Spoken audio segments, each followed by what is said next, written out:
beware, your fields have heroes. The Pests and Predators podcast is brought to you by Field Heroes and is powered by the Western Grains Research Foundation. Learn how beneficial insects fight pests and protect your crops. Visit fieldheroes.ca today.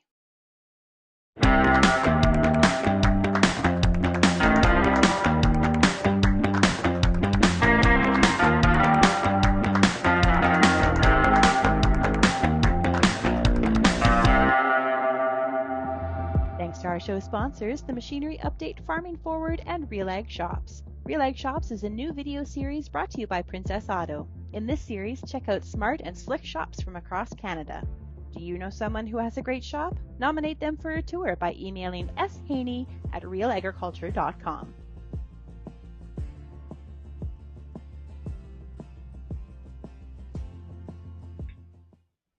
Hi, everyone. Welcome to the Agronomists. Thank you for joining me here for the show. So wonderful to see everybody already in the comments, letting us know where you're joining from and what you were up to today. Here, where I am, just west of Ottawa, it was the first nice day in a very long time. And let me tell you, those wee little crops out there are so happy for some sunshine and some warmth because it has not been pleasant where I am. Jeanette joining us out of Manitoba, well, raking strawberries and listening along. I would like you to send me some of said strawberries when they are ready, Jeanette. Thank you. And also Jim would like to have a word with our manager here of Ontario Weather. I wish, Jim, that I was said person because it has not necessarily been a lovely May in a lot of ways. But here we are.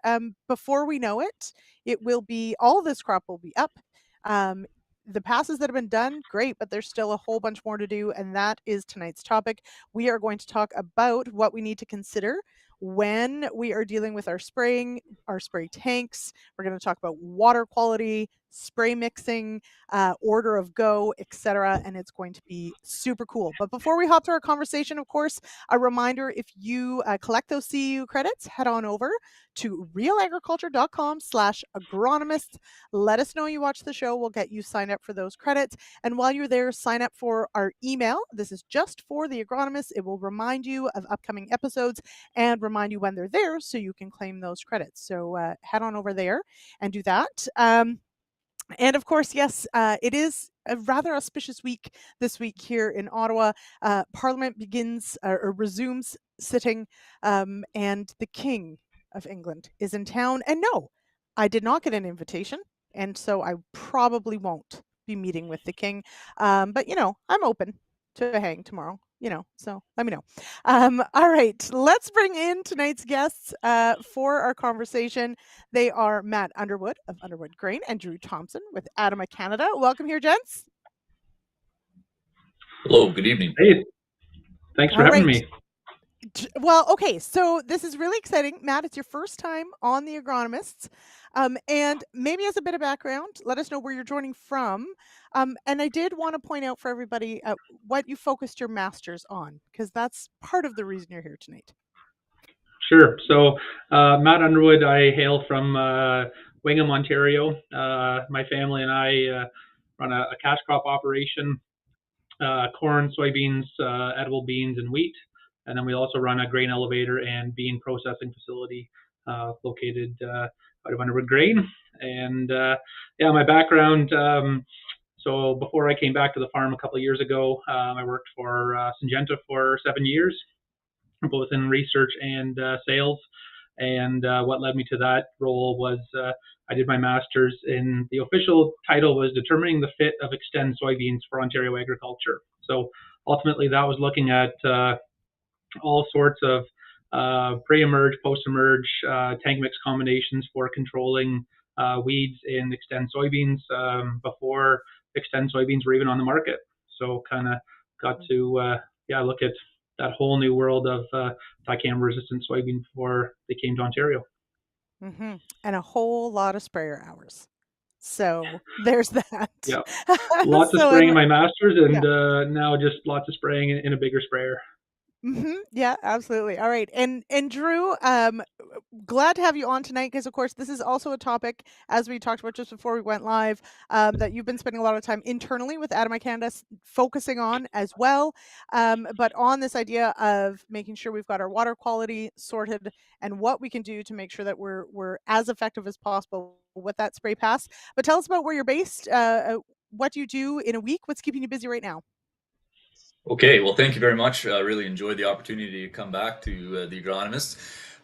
So yeah, I'm in Haldimand County. For those that know southern Ontario, we're on the shores of Lake Erie. We're kind of nestled between the sands of Norfolk and the beautiful tender fruit and vineyards of Niagara, and we're the blue clay in between. But yeah, so with ADAMA, my title is I'm the technical sales agronomist. I cover Eastern Canada. So I get all the crops that are in Eastern Canada, row crops, probably a lot of the focus tonight, but also into horticultural crops. And right now, very busy with apples as people are getting ready to thin their apples and all that fun stuff. And Matt, we haven't formally met, but I'm glad to hear that you're a dicamba guy, because in a former life, I was quite involved. And while I was, wearing that same Tyvek suit that you wear, I'm a little thicker now that I'm not wearing it as often. You don't sweat off the pounds, but yes, I did a lot of those mixes and a lot of that spraying, and so I, definitely learned a lot about spraying in that, and yeah, with dicamba, that just is a whole nother world, because there's things that you can add to other chemicals that you can't add, and what it does to volatility and whatnot. So it just continually gets more and more complicated. Mm-hmm. And so those are for everyone listening, for the questions and the comments. Those are some of the things that are sort of on the table tonight, up for discussion.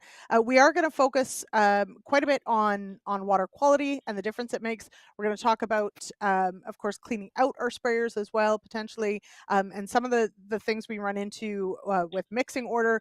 But yes, I'm sure we'll have some questions about antagonism. I'm sure we're going to have some discussion also about some of the things we can do to help some of the challenges that we have with our water quality or too many things in the tank, etc.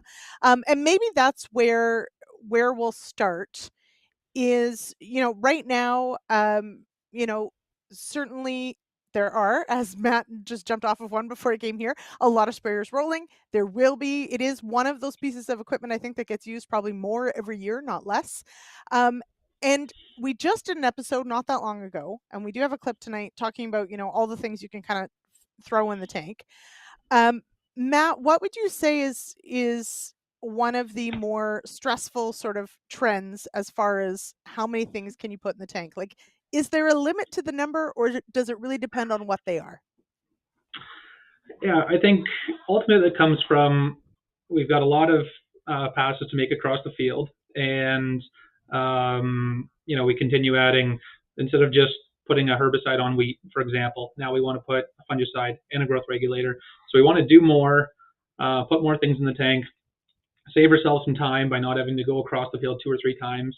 And so I think there are some tips and tricks you can make to make your life a whole lot easier. But ultimately, a lot of these issues that we've been seeing continue or compound has come from trying to push our crops harder and add more things in the tank. So I think the question about, is there a limit to what we can add? It really depends on the scenario. I think one of the videos we are going to watch maybe alludes to what the potential is. But I unfortunately didn't have any pictures of this last year, but had a real good lesson on what is too much. So I was spraying Allegro and Quadris on some white beans, had some KP Plus in there for some foliar fertilizer, some Interlock to help with some drift retardant, and then had a little bit of micronutrient deficiency. So also threw in, thought last minute, we'll throw in some boron and manganese. And so I only needed a little bit to finish off the field. So I dumped part jugs of boron and manganese, they're both liquid products, into a pail and just carried them to the top of the sprayer. And it turned to sludge before I even got it into the sprayer. If you remember that cornstarch and water, like that non-Newtonian fluid or whatever, you can punch it and it's solid. It was almost like that. Oh, gosh. And so I thought, well, we can dilute this and make it work. Well, I got 15 acres sprayed on that tank full, and I couldn't get enough pressure to get my water volume where I needed to be. So, cleaning out sprayer filters in the middle of a field. Not a whole fun. lot of fun. So the answer, yes, there can be too many things, but it really depends on water volume, what you're mixing, and the compatibility between them. The formulations of the different products you're using too can make a big difference. I feel, Matt, like that's you're putting stuff in the spray tank like I make soup. It's like, oh, I found this in the fridge. I'll just throw that in there. There's only a little bit left. What harm could it do? Apparently a lot, actually. And that's, you've probably heard about the jar test before. That's right, yeah. If you've got a new combination that you've never tried before, grab either a mason jar, or we have some of the jars if you want to submit manure samples or something like that, or add a little bit, try and measure out your relative ratios and shake it up. And if it turns to sludge, and I'm sure this mixture would have if I had tested it, then that would have been a big red flag from the get-go. But I learned the hard way. Yeah, exactly. Drew, similar, coming at that from the angle of, I mean, there's obviously the mess that we can make in our sprayer, and there's a few different ways that happens. But we have to think about crop impact as well. So from that perspective, do we see, that there is a limit on how many things I guess the other way to put it is, do we injure the crop potentially, or do we decrease the effectiveness of some of these products if we're putting too many in the tank? Well, there's all of the above is essentially the political answer, if you will. But the one thing that Matt said, as he was saying, it depends on, was volume. And in the last 3 or 4 years, as I've started playing more in horticulture, you talk to some of these apple growers, and it's not unusual for 4, 5, 6 things in the tank, and they have no problem with it. And you go, holy smokes, what are these guys doing? Well, they're spraying 800 to 1,000 liters per hectare. To sort of, do some simple math, that's 80 to 100 gallons per acre. And water is the universal solvent. Water, dilution is the solution to pollution. So I really do believe, the potential of what we can put into a tank is probably far broader than we would anticipate. But once we start getting those water volumes down, oftentimes we're in that, 8 to 10, sometimes even lower, sometimes 15 to 20 is considered high. That's when you start to really run into a lot of problems. You just have too many products that are getting too close to each other. Matt, to your comment, it was pounded into my head, never let concentrated materials touch each other. And I've seen guys do that, 2 jugs, not even in the same pail, but 2 jugs going in to the injector or whatever, and those 2 concentrates touch. And like you say, it's almost instantaneous how fast these things can form snot, or whatever term you want to use. But funny enough, if you add it one, mixed it, added the next one, mixed it, you're like, hey, Bob's your uncle, off you go. So it's really, really interesting. And I think this is a very timely topic because, like you said, the sprayers are in the field, but, I can't remember exactly how long ago it was that the rules changed, but you used to have to put on your label, this can be mixed with this, and if it's not on the label, don't do it. Right. Now we have what's referred to as the tank mix guidelines. Basically, if it's registered for that crop at that time, you're on your own. And so as companies, we do our best. We are trying to research and figure out. A lot of what we're trying to do is we're trying to make sure that we're not forming jelly in the tank, but there's just so many new products that are coming, between micronutrients, between biologicals, between different formulations of products. So it's really staying on your toes. And as much as the jar test, people laugh at it, and I don't know that many people that do, it is probably the best 5 minutes of the day, because Matt, I'm sure it took you a lot longer than 5 minutes to get those filters cleaned. Yeah. It took a while. Longest take to spray out. I will add in there that if you do have a question about adding a bunch of different things to your tank, talk to your local chem rep or your retailer. Some companies will have kind of databases, and they've tested every different combination under the sun. And so your retail partner or your chem rep from whatever company you're working with can be a big resource and a great help to you in that regard. Because chances are, if you've been asking, then somebody else has probably asked before too. Yeah, absolutely. And might mean you have to wait a little bit for that answer, but better to have that answer as a resounding yes or no than be like, I'll chance it. Yeah, exactly. Because now Mark's got a great question, and we are probably going to spend quite a bit of time on water hardness. And so I'm not going to go to it yet, but it's a great question about water. I want to stick with the volume part for just a moment, Drew, because as you mentioned, certainly so in the horticulture side, we're talking huge volumes. As we go west, we're talking even lower volumes. I mean, it can really be a challenge to encourage producers to go up in volume depending on what they're applying, because there are just so many acres to cover. So I wonder if you could just stick with that for a moment and talk about just that, the importance of exactly that, of dispersion of all these products within the solution. Yeah, and I think, as the conversation evolves, I think we've got some slides that might show a bit of that as well as we go, but 100%. But you had also asked earlier, and I didn't really touch on it, but what about damage to the crop? A lot of the products that we are using today actually have their own built-in surfactant, their own adjuvant package. And if you start doing, to use Matt's example, where maybe you've got a herbicide, you've got a fungicide, and a PGR, oftentimes each of those will have some degree of an adjuvant package, and you put that on in a low water volume. We have to remember that adjuvants are not to be applied per acre. They're meant to be applied percent volume per volume. Nobody likes that math. It's a pain in the backside, but there's a reason for it. And if we're at very, very low water volumes, and yes, I consider 5 gallons very, very low, and we've got 3 products that have some of their own surfactant, we're probably going to see some surfactant damage. Surfactant burn, you start to see some of that speckling. It's typically referred to as cosmetic, but it still makes the phone ring. We don't want to see it, and it probably would have been a lot better if that tissue was green and healthy. And so there's that aspect as well. As far as, if we're in low water volumes and we have products that we know don't play nice, we're going to form more of a mess. But the reality is, if we've got products that don't play nice, even at higher water volumes, those molecules are going to find each other. They're eventually going to precipitate out or cause some sort of grief. So I think number one, exactly like Matt said, if you don't know the answer, do the jar test or reach out to someone that does know. But in that case, water volumes really aren't going to save you. It might prolong before you have to stop and get out and clean your filters, but you probably are. But I'm more concerned with the potential for some crop response when we have some of those, what I'll refer to as hotter products, and we've got 2 or 3 of them in the tank. Matt, just sticking with that for a minute. I mean, I know that antagonism is one of the things that you looked at in the work that you've done.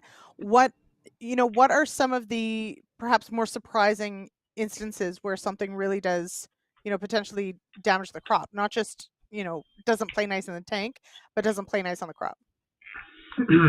Yeah, and you can get antagonism causing 2 different things. You can have antagonism causing crop injury.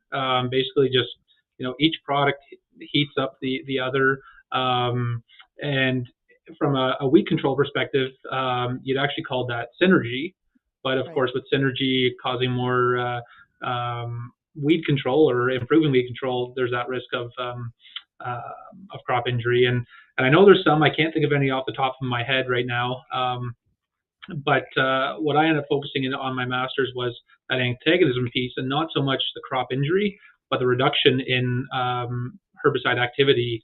And so what I'd found is, let's say if you wanted to go in with a dicamba product post-emerge on your Extend soybeans, and you said, I've got water hemp and fleabane and whatever else I want to control with that dicamba, but I've also got some volunteer corn I want to take out.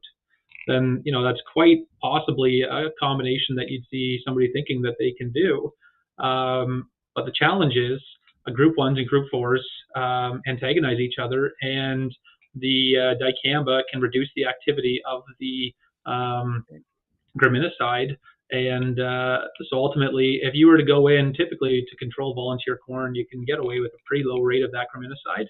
And what I found is, if you want to maintain adequate control of that volunteer corn in your Extend soybeans, then you needed to increase the rate of your graminicide in order to still maintain that control. And the level of antagonism increases with the more dicamba you put in the tank. So that's basically, the more dicamba you add, the more graminicide you need to add in order to still maintain that level of control. So that's something that was kind of relatively new, because who would really think about adding a group 4 and a group 1 in together?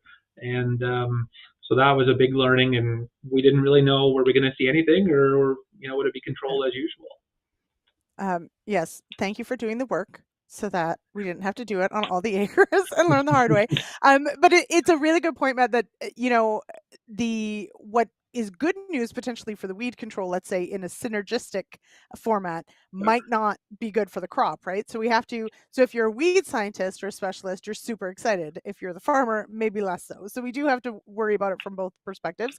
Or maybe it does, do a bang up job on the weeds with just as good crop safety, right? So we do need to know what those mixes are, and those sorts of things. So okay, we've got some good questions coming in, but we're going to hop to, and we sort of alluded to it. So we'll see. Marika was on the show just a couple of weeks ago talking about PGR timing on wheat. We're going to go now to I believe it's clip 2, producer Jay, talking about all the different things you can throw in the tank at that PGR timing for wheat, and what we might have to worry about. So we'll go to that clip. We'll hear from our second show sponsor of the night, and then we'll get to some of our great questions and talk water hardness as well.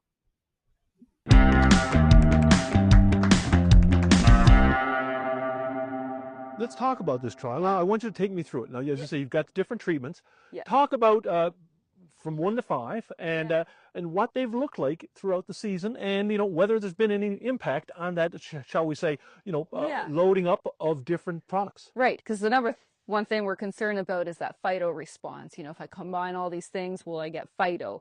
And that can maybe turn up in different ways. But so treatment 1, completely untreated, no treatment at all. So that's actually right behind us here. You can see this is Pro 81, nice, tall, beautiful variety here, and seeing a little bit of lodging starting. We had some rain this morning, so it's amazing right to see that starting here. But then we started layering things on. So Modus on its own, the PGR in this trial, and then with a fungicide, then with a herbicide, so a 3-way tank mix, and that's quite common. And we used a common herbicide that's used in Ontario. And then we added on a biological, because that's starting to come up now, are these biological products, so things that can kind of mitigate stress, or there's some nitrogen fixing bacteria out there too now, so adding that on. And then foliar fertilizers, that's common as well, that some growers want to add in a foliar fertilizer. So we have a 5-way tank mix in this trial as well. And then we've done some water volumes, so 10 gallons versus 20 gallons, because we often say just go up with water volume. So does that make a difference? And we had a look at that here. So tell me what you found here. I mean, one of the things that you mentioned before we started was water volume is very important. Right. Yeah. So basically what we found, amazingly, very little phyto in this trial. So we had to really look. Jack and Katie did assessments in this trial, and the worst that we saw was 1.8%. We had to really dig into that. And that was just seen in that 5-way tank mix at the 10 gallon per acre water volume. So when we went up to 20, that largely mitigated that. So when it came to that visual phyto, a week after we applied, basically saw nothing. We did get a frost, however, a couple of days after we applied, and so the entire field plot area had some what we'd call phyto, but because we had the untreated treatment, we knew all of that was due just to the frost. So yeah, from a visual, really we've seen nothing concerning at this point. We've also done some height assessments. Numerically, can see some trends potentially, but statistically speaking, we ran analysis on the data. There were no differences to be concerned about. But at the end of the day, yield is going to tell the story. Exactly. You're going to take it to yield, but throughout the season, you've seen nothing else you would call concerning. Exactly. By layering up those levels. And the thing about I want to ask you is if this is just one trial. Exactly. And, and PGRs are new for a lot of farmers and a lot of new ground, and growers need to keep an eye on it. And another thing is, hey, there's probably more product down the road here that these layers are going to get more and more because that's where management's going. Yeah, exactly. So I talked about biological. So we have a product called Megafol in this trial from Syngenta that helps with stress mitigation. But then there's Nutritia's out there, Vita, Syngenta's nitrogen fixing stuff? Yeah, the nitrogen fixing bacteria, and that's the timing is that T1 timing. So there's a lot more to layer on.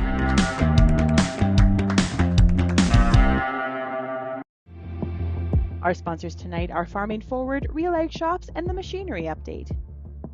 Don't miss out on any of the content we publish. Featuring equipment announcements and coverage from machinery shows, the Machinery Update is the newsletter for anyone interested in the latest technical advancements. Visit realagriculture.com/subscribe to sign up.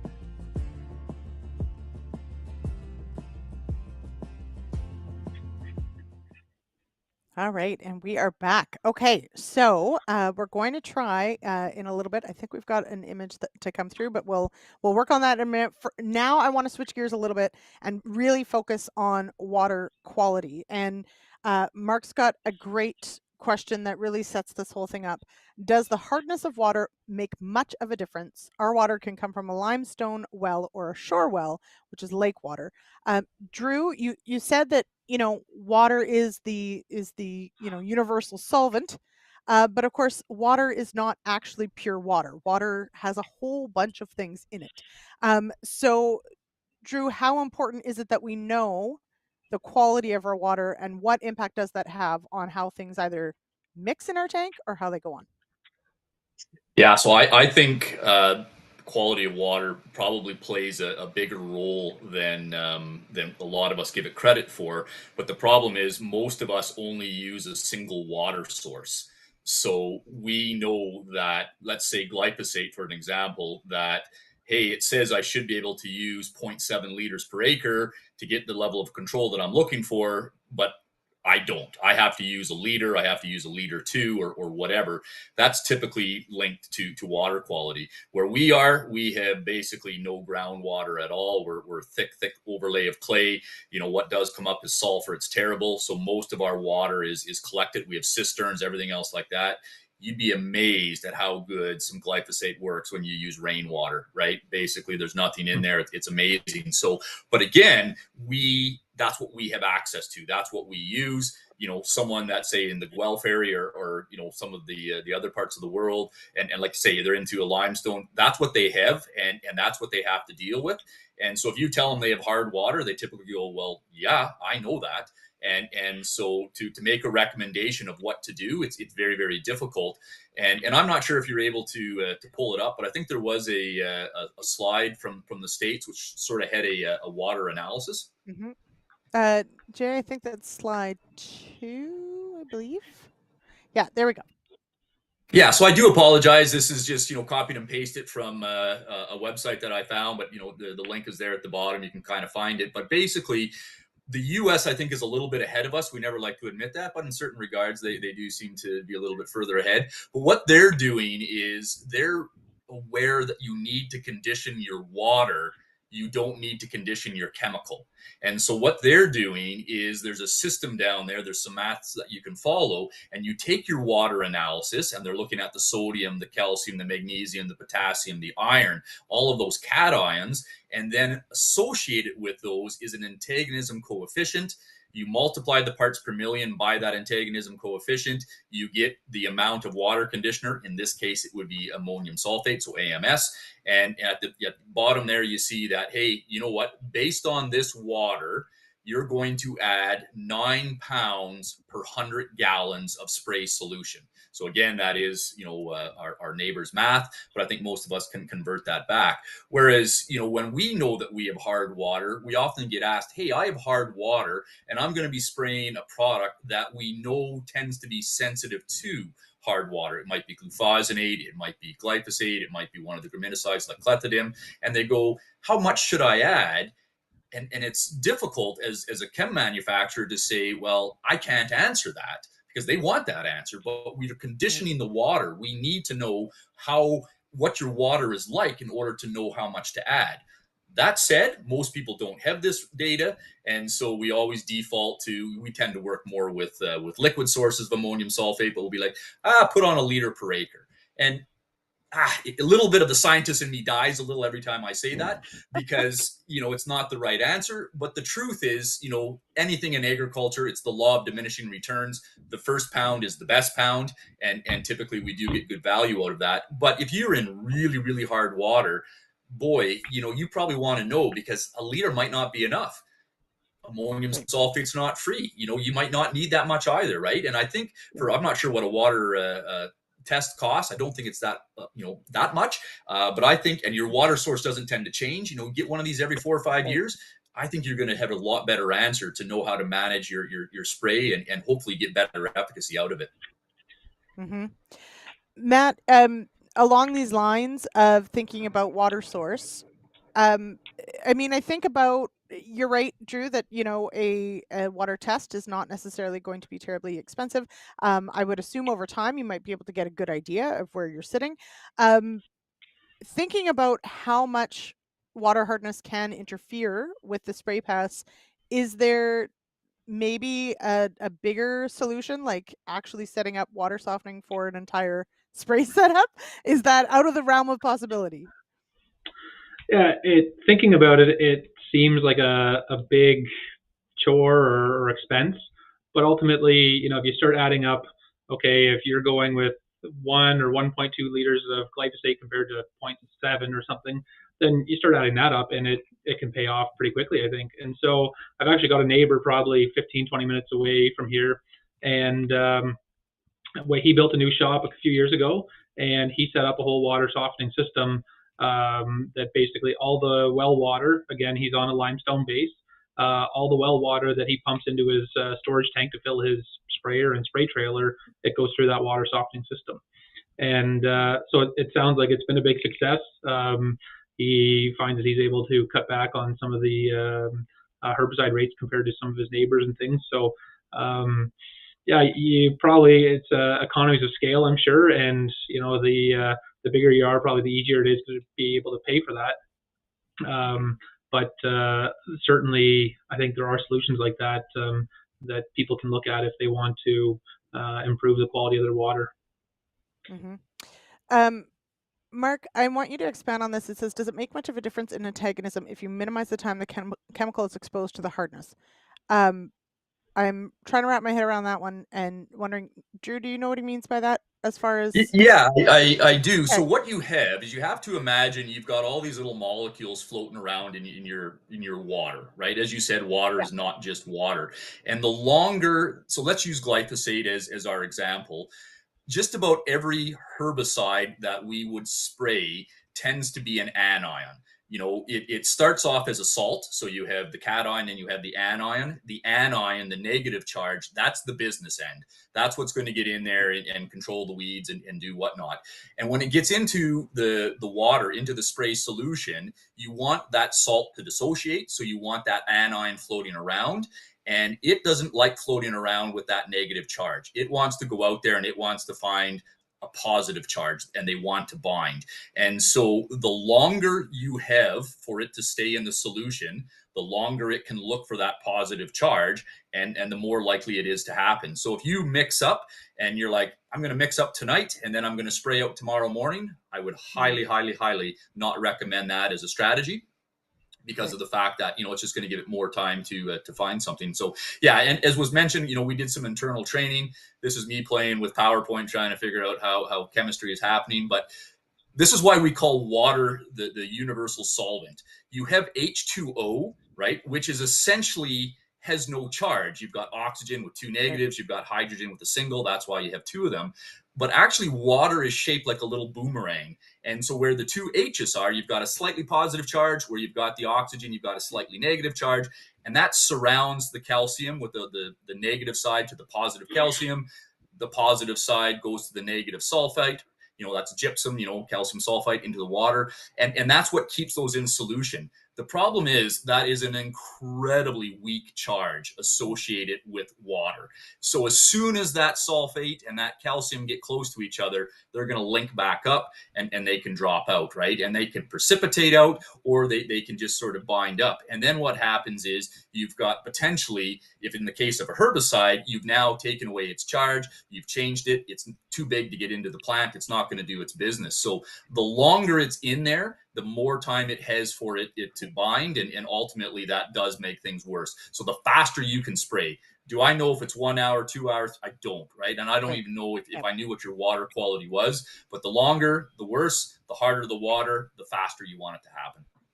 Right. So, and so that's what I was trying to wrap my head around was, you know, are we talking overnight? Are we talking, but Mark says, you know, do you mix and load in 5 minutes and spray out in 50 minutes versus mix and load in 15 and spray out in 45? So similar idea of like, does it matter how long it's going to be in the tank? Yes. right? So Yeah, uh, and I don't know if yeah, I'm going to get too excited about 15 minutes versus right. 45 minutes. I'm going to But get more excited overnight, when yeah, we start talking hours. And again, right. you really want to know what you're dealing with. Interestingly Yeah. enough, fungicides, typically they're not as impacted by, right? Because we're not necessarily dealing with the anions. Things like some of the group 4s, Matt's wheelhouse, they tend not to react with the salts in there and have that same sort of damage, right? But there are others that do. And that's a big thing that I think we do need to learn is which one of these herbicides or which one of these products as a whole are more impacted. Because there are some that you can leave in the tank overnight. Don't worry about it. There's others, boy, I'd want to do it as quick as humanly possible. Mm-hmm. And Matt, does that mean I can drive super fast? Please say no. no. Okay, good. Yeah, I, Drew's talking about spraying things out relatively quickly, and I think maybe that leads into one of the pictures that I had from our spray boom, the picture number 3 that I sent through. So we decided to change some of the hoses on our spray boom over the winter, and so we took all the old ones off and put new ones on. And when we were taking the old ones off, back behind the barb, it's yellow, so automatically your mind goes to Prowl or Trefland or something like that. But I think ultimately this is probably a telltale of it's just a good marker for all the other stuff that ends up building up in your boom over time. But this goes to what Drew was talking about. The longer you let it sit in the tank, especially if you have something, clay-based, atrazine, for example, that can settle out over time. So if you do leave that, Drew was talking about things that you definitely wouldn't like to see stay in your tank overnight. That's a prime example. Because some of that clay will settle out, and then it's really hard to get it back into suspension. So the best things for that are agitate vigorously. Even if you have a spot in your shop to leave that sprayer overnight, just a little bit warmer, that water stays warmer. It's like if you were to dump some salt in hot water versus cold water, well, it's going to dissolve a whole lot easier in the hot water, right? And so same thing here. That's definitely a tip for success, I guess. And this, taking all the hoses apart though was a big eye opener because we haven't sprayed Prowl in about 11 months. So that means that, not only the Prowl, but everything else that we put through the boom gets stuck in there. And that's why you think you clean your boom out really well.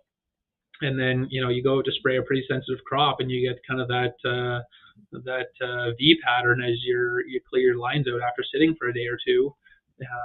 All of a sudden it just sucks all that chemical out of all those little hiding spots or out of the rubber itself. And then you have a test plot that hopefully isn't too close to the road. I was just gonna say it's a test plot. Look at that. Exactly. Yeah, exactly, and it's always by the road. And really good point, right? Is that telltale sort of as you start and as you go, and then you get that V, and then you've got something you've got to go and check and look at. It's really gross, Matt. That's disgusting. And so thank you for sharing that with us. Everybody go check your sprayers. And actually, we've got a clip with Tom Wolf from several years ago that we might run about cleaning out your sprayer. It is one of those ones that Matt, as you said, there's little nooks and crannies and little places that stuff can get caught in and stuck in and comes out at inopportune times potentially. Now, I did want to touch on when we're talking water quality, Drew, as you mentioned, AMS is a very common thing that gets added to the tank. What are some of the other common things, and are there times where AMS is not the right move? Well, and I may defer that over to Matt, because when you add ammonium with ammonium sulfate, that can really impact the volatility of something like dicamba. And I think, Matt, that's probably more your wheelhouse than mine, so I'll tag you if you don't mind. Love it. Yeah, sure. So there is a lot of issues with dicamba in particular and its volatility. And I spent a couple of years on it, probably not as well versed as some of the distributors of it, of dicamba, but certainly anything that has the potential for volatility, adding other things into the tank, you really got to be careful with that, especially like you said, Drew, something ammonia based. If it can change the droplet size or the deposition of that product, you really have to be careful. One example, though, that I found last year is it's not on the label, but you can add a little bit of UAN in order to heat up reflex. Give you a little more activity on some IPs. And UAN works really well, but AMS doesn't seem to have the same effect. Now that's purely from heating it up. Adding more burn is where the UAN comes into effect. Whereas the AMS is more of that conditioner. So I think maybe they can do different role or play different roles. Some of these additives that you can add in. If you're looking for just more activity, again, the AMS could help from improving or the water quality. But from heating up the chemistry, then you may need to look for something else again, like UAN. Jim Yeah, and if I could. Oh, yeah, go ahead, Drew. Well, I was just going to say, so the other thing that AMS does, and there may be some people here who are big believers in micronutrients, and I don't want to insult them or anything of the sort, or foliar or nutrition as a whole. Plants were really not designed to eat through their leaves, right? So let's give credit where credit is due. The formulation chemists have figured out how to get these foliar nutrients to be able to get through, and that is why you can't just dump any old fertilizer in and try to mix it up and hope it dissolves and try to foliar feed that way. You do need plant. We think about the waxy cuticle, we think about the wax, but there's also like the cutin and the pectin, and those sort of form channels that allow the water-soluble compounds to come in. But what a lot of people don't realize is that those channels actually have a negative charge. And so if I just said that earlier, that the herbicide, it's the anion, so negative, you're trying to put a negatively charged molecule through a negatively charged hole.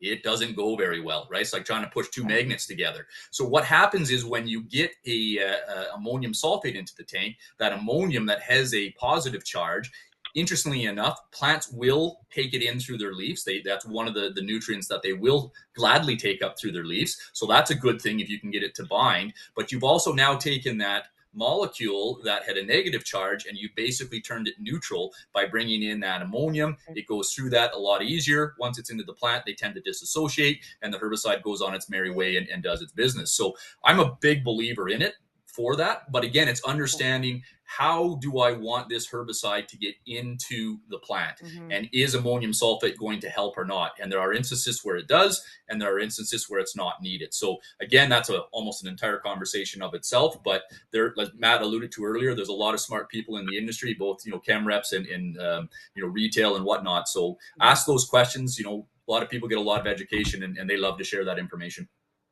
And I don't know, Lyndsey, if you're able to get that picture that I just sent through a little while ago. Yeah, Producer Jay. If you could bring that up.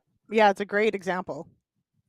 Yeah, so that might be just about a perfect example of the value of AMS. So we ended up with a field that of white beans that we weren't overly proud of, both as farmers and as processors. And so I thought, well, you know what, you got to make lemonade when life hands you lemons. So I thought, why don't I try and do a little small plot demo trial? So Drew, I actually threw on the Tyvek and got some spray equipment and, nice. Went back to my younger years, similar when I could fit in a Tyvek a little better and sprayed a few different strips. So these are all lamb's quarters. And basically what I wanted to look at is, okay, what rate of surfactant do I need to add in order to get the best dry down? So this is a desiccation timing. Why does water volume matter? And what can I add to improve that? So the first, and I'll say most of these are within label rate, but there are a couple that are outside of official labels. So, take that with a grain of salt too. But the first one is just Aragon plus 0.4 liters of merge. I think it does a great job on dry beans if you don't have any weed pressure, but just need a little extra merge. Picture number 2 is same rate of Aragon with 0.8 liters of merge, and you can see an improvement in that lamb's quarters desiccation. And then number 3, you're like, well, what happened to that one? Usually you get better as you go across. The first 2 treatments were applied at 25 gallons of water per acre. Third one was at 20. So really not that much different in terms of water volume. At the same time, that's 20% difference. And all of a sudden, getting that plant painted when coverage is key with something like a desiccation, it almost did nothing at 20 gallons of water compared to the picture, the plant directly to the left of that. And then, I started saying, well, why don't we play with some neat ones? So picture number 4 is Aragon, the high rate of merge, and then I added a liter per acre of AMS. And all of a sudden I'm like, wow, Aragon, it has some activity on lamb's quarters after all. And then picture number 5 is Raglone plus non-ionic surfactant. And typically, Raglone does a little bit better on desiccating some weeds, but there's some buyers that aren't overly excited about using Raglone. There's some potential health concerns about using Raglone. So for me, the use rate of Aragon, being able to throw a liter of AMS in, maintaining that 25 gallons of water, what a difference. So that was a big learning for me. And after I saw that, all the rest of the acres that we had to cover and all of our growers that still had to spray their beans, after I found that AMS went in anything that had any weeds, it just sharpened it up that much. So something as simple as adding a little bit of AMS went a long way. And it's still killing me a little bit that you used a liter per acre. You didn't go get your water test, and because I bet you need more. It'll get even better. Yeah, I don't sell AMS. Well, that's one of the things I'll take out of tonight's session is, we maybe you might needed as well more. go get that water tested and throw a little bit more AMS in. And that was the big question. Is 30 gallons better than 25? Is 2 liters of AMS better than 1? So depending on how ambitious I get, I may do a 2.0. Hopefully I don't find a field that weedy that I need to test it. So I'm sure, if anyone watching wants to volunteer a field, if you're nearby, give Matt a call. Okay. Yeah, exactly. Okay. We're going to take just a quick pause. Last thank you to our show sponsors. And then we've got a few more questions to get to and a few more topics to cover in the time we have left. So Producer Jay, if you would. Our sponsors tonight are RealAg Shops, The Machinery Update, and Farming Forward. Farming Forward is a video series brought to you by the Farm Resilience Mentorship Program. Sharpen your soil health expertise with cover cropping, nitrogen management, and advanced grazing. Visit realagriculture.com/category/farming-forward for more.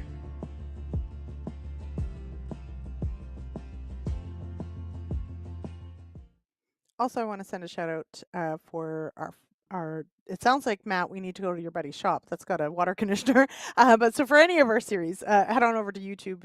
You can see all our current episodes and all past episodes as well for all of our series, the shop series, Farming Forward, etc. Okay, so we have a few things I want to cover. I do want to share. So we were talking about, if we're mixing things in the tank and letting it sit. Jim shares, I'm pretty sure I killed my glyphosate, which is a great way to put it because, of course, it's not something that's alive, but it's a good way to think about the activity. I killed my glyphosate with 2,4-D on my endless beans for 1 tank last year, no kill on the grasses. It sat about 24 hours with a breakdown.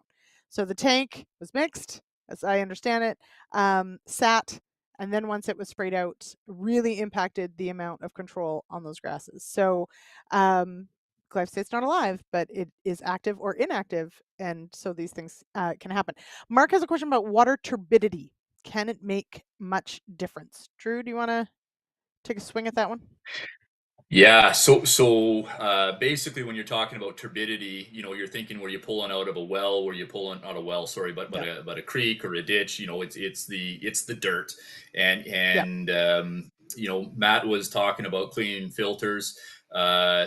Boy, dirt plugs those filters quick. So right off the hop, you don't want to do that. I don't know what you're running, if you're running a 50 mesh or 100 mesh, but a lot of the stuff that gets pulled up can cause grief right away. And so that's not a good thing. But very similar to what you would be doing with the water conditioners, you want to know what product that you have, and you want to know how it's going to react to whatever's causing that turbidity.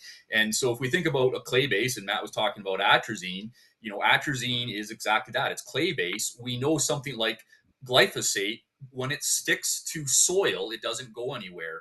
Well, clay is basically soil. And so when we're adding soil into our spray tank, again, if they touch to each other, they will bind. And to use the earlier line, your glyphosate will go dead in that regard. Now, again, it can be done. The faster you can do it, the less the impact is going to be. But I would say if it's if it's water that you wouldn't look at and think, boy, I'll take a sip of that, I really wouldn't want it in my tank.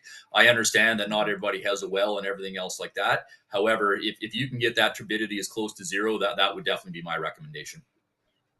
Mm-hmm. I can just imagine the amount of leaves and different things that just show up in water. Because I certainly, as a student in university, did my fair share of Tyvek suit sprays, and had to go fill up water from various sources. Not all of them are ideal. Let's put it that way. Okay, Matt, this one's for you, especially because you shared so bravely your run-in with such a terrible mess of having to clean a sprayer in the middle of the field. Will a 10-second squirt of Dawn dish soap per load help keep the tank and lines and filters from building up, or is that, as he puts it, a crock of horse poo? I don't know. I'll be honest, Mark, I don't know that it has to be Dawn dish soap, but does dish soap have a place in a spray solution? So I think yes. So this goes back. I actually looked it up on Twitter, and I thought it was Al Meisner or Big Al Jack on Twitter. But then Rob Reese from Michigan were also tweeting about it. I looked back in 2016. I searched the 5-second squeeze on Twitter, and that kind of came about. I think Al had said, you know what, anything clay-based like atrazine, guaranteed. Yep. He uses 5 seconds of Dawn, squeeze in the top of the tank close to when you're done, and he said you come out with clean filters all the time. So, and then now, you look at the 5-second squeeze hashtag, and people all across kind of North America are saying, it works. It's like the greatest thing since sliced bread. I don't know what it is about Dawn, but I have heard people say they've tried other types of soap and it doesn't work. So it must be something in the formulation. Yeah, exactly. Yeah. But something is Dawn about the one that works Dawn, on ducks? Is that the one that works on ducks? Yeah, so if you have dirty ducks, that's the one you use. So there you go. We started using a little bit this year. Finally, we thought, we'll get a crack at it. We haven't necessarily sprayed that many products that would really give it a run for its money, but did spray a bunch of products with atrazine in it this spring, and so far so good. So I won't say I'm a diehard believer yet, but I think the consensus, at least on Twitter, that is the be all and end all for knowledge in agriculture, then they seem to say yes, it works. So I think I'm probably going to jump on the bandwagon. And for the cost of a bottle of Dawn, if that saves me spend a half an hour cleaning out my filters in the middle of the field, I'll do it. Yeah, exactly. I was just going to say, as far as, so long as it doesn't do any harm, it seems like a relatively inexpensive way to potentially save some time and keep things tidy. Again, Matt, to your point, probably makes the most difference if you have products that you're worried about potentially gunking things up.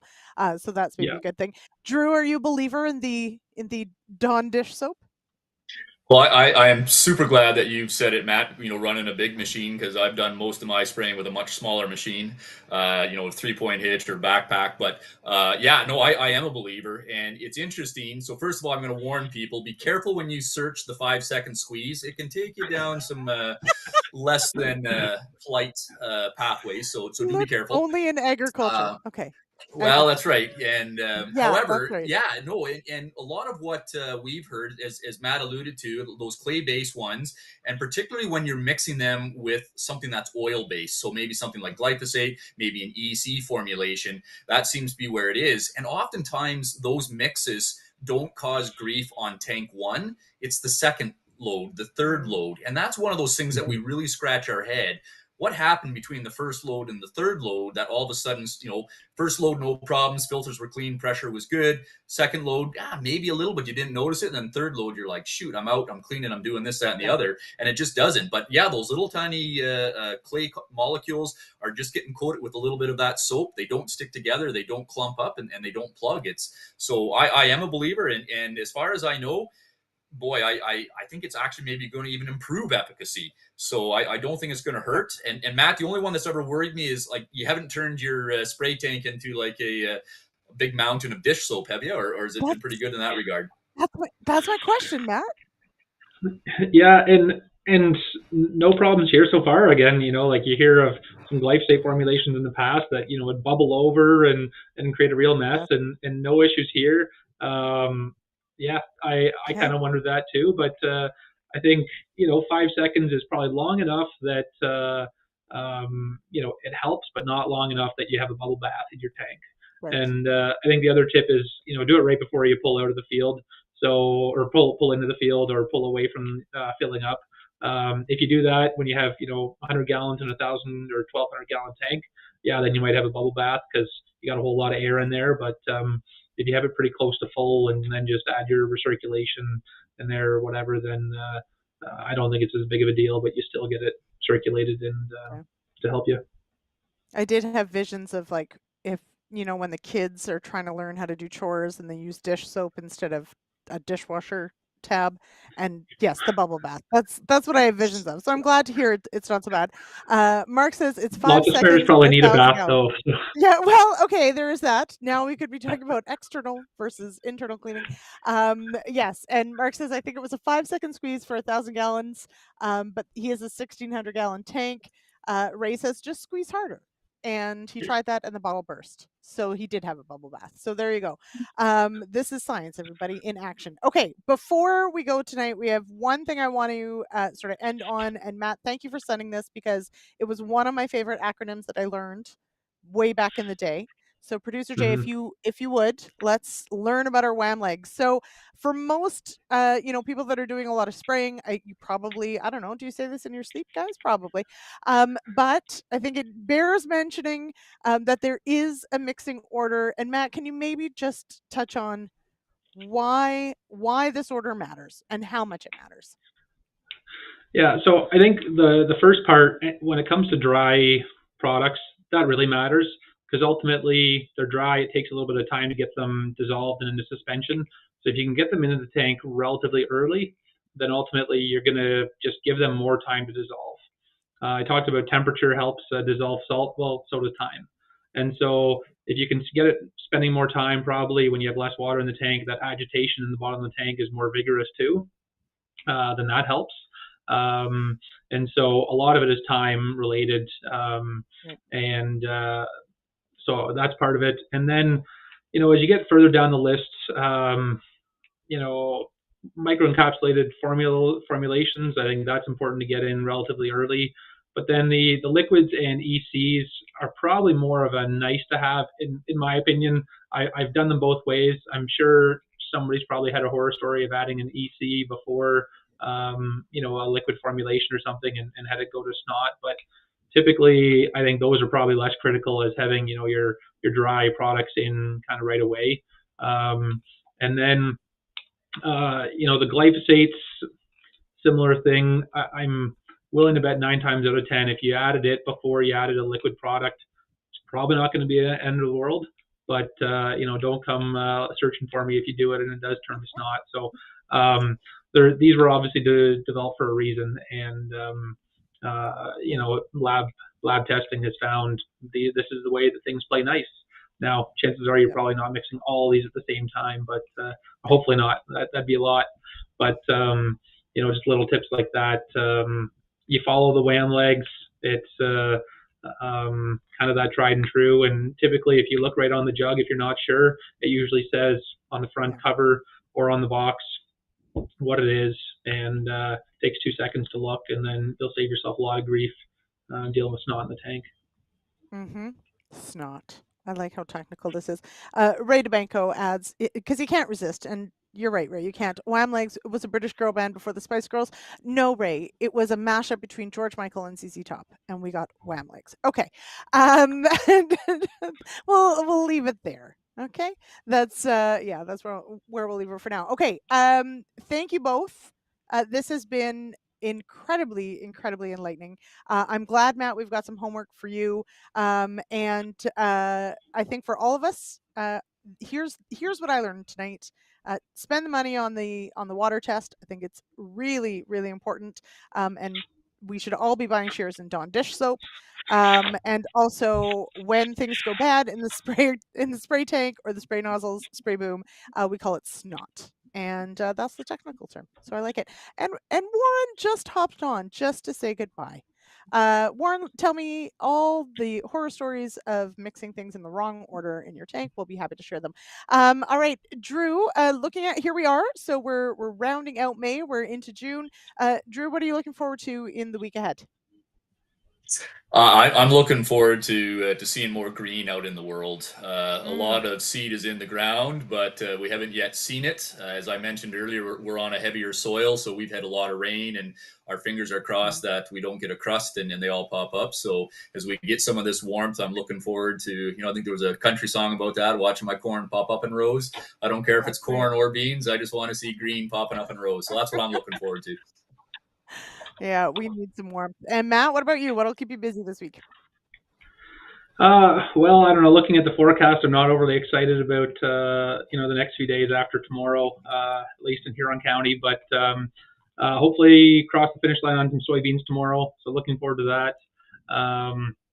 And then switch gears in edibles whenever the weather warms up after that. And outside of farming, then hoping the Oilers can keep the streak alive and keep on keeping on. I'd like to see a Canadian team take the cup home finally. Yep. That's my guess. Not that anyone cares, but I'm going Panthers and Oilers. That's what I figure is going to happen. Okay. That's my guess. So anyone who wants to throw in a wager, go ahead. I apparently have a Leafs jersey on the way to wear for a show coming up because I lost that bet, but that's okay. Warren does want to share, actually. A friend somehow screwed up Roundup, Lotus, and Atrax? Is that? I don't think I'm saying that right. It was a weird creamy foam. So not snot, more like a latte. Thanks, Warren. Don't drink it. What Warren did. Yeah, don't drink it. It's not delicious. Absolutely, stay away. Okay, next week. So Drew, you made a point earlier about plants don't eat through their leaves.